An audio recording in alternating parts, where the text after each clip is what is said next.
Falomiarabantsika sy avindray tonga eto amin'ny fandraisana mofinaina isika amin'ity alahady maraina 28 volana desambra ity misotroan'Andriamanitra hatrany isika mbola nomeny ny fahafarana indray fa atsika mandray ny fahasoavany. Lohandirantsika ny amin'ny mofinaina an'io dia vavaka isika. Itony Andriamanitra ho velom-piderana anao izahay satria menao ny zava-tsoa rehetra avy aminao. Iteranao iaraka aminay eto amin'ity maraina ity. Amery anay, anoro lalana anay, ampahery anay ihany koa.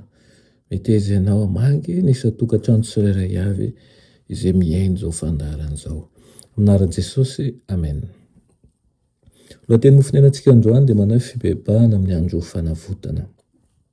Nalaina amin'ny Apokalipsy 12:10 manao hoe dia nahare feo mahery tany an-danitra aho nanao hoe ankehitriny dia tonga ny famonjena sy ny hery sy ny fanjakan'Andriamantsika ary ny fahefan'ny Kristiny satria nazera ilay mpiapangan-drahalantsika dia ilay miapanga azy eo anatrehan'Andriamantsika andro aman'alina. Amen. Mitarika ny olony Andriamanitra hiala amin'ny zava-betaveta rehetra eto amin'ity izao tontolo izao ity, ahafahan'izy ireo mitandrina ny didiny. Noho izany dia tsy misy fetra ny haromotan'ilay mpiapangan-drahalantsika. Nidina ho any aminareo ny devoly izy izay manana fahatezerana lehibe satria fantany fa kely sisa ny androny. Eo anoloantsika ny tany nampanantenana tena izy. Satana kosa dia vonona napotika ny voakan'Andriamanitra mba hanala azy eo amin'ny lovany. Izao ny fampitandremana izay tena ilaina indrindra amin'izao ankehitriny izao, mba na hoe miambena sy mivavaha ianareo mba tsy hidiranareo amin'ny fakapanahy, miaina amin'ny anatin'ny fotoana lehibe ny andro fanavotana tsika izao.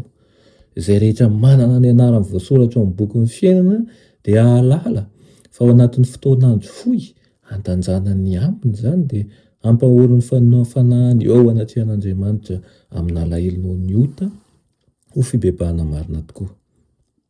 Tsy maintsy misy fanadihadiana lalina tao amin'ny fo.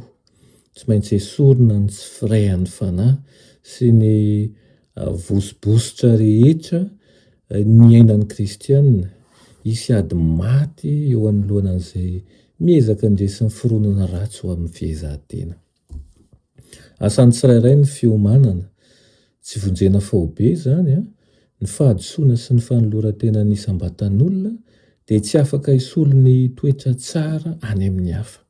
Andalo fitsarana n'Andriamanitra avokoa ny firenena rehetra fa Jesosy no hanadiady ny fiainan'ny tsirairay lalina indrindra. Ny fitsarana dia mizotra ankehitriny ao amin'ny fitoerana masina any ambony, tsy ho ela na dia tsy misy mahalala aza dia anjarany velona no andalo eo. Efa tapitra ny fitsarana famolom-potorana dia tapaka hatreo ny hoavin'ny olona rehetra, na ho amin'ny fiainana na ho amin'ny fahafatesana. Ny fialanenina farany dia ho tapitra ao anatin'ny fotoana fohy ihany koa alohan'ny isehon'ny tompo eo andrahoan'ny lanitra.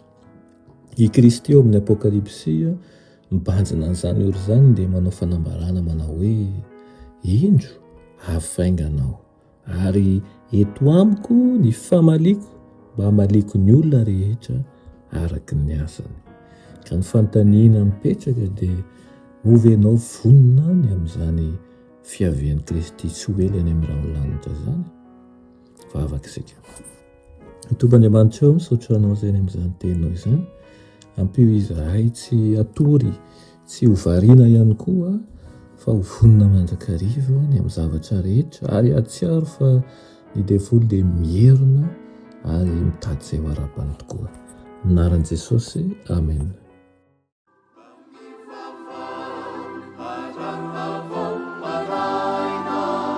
Saru vire,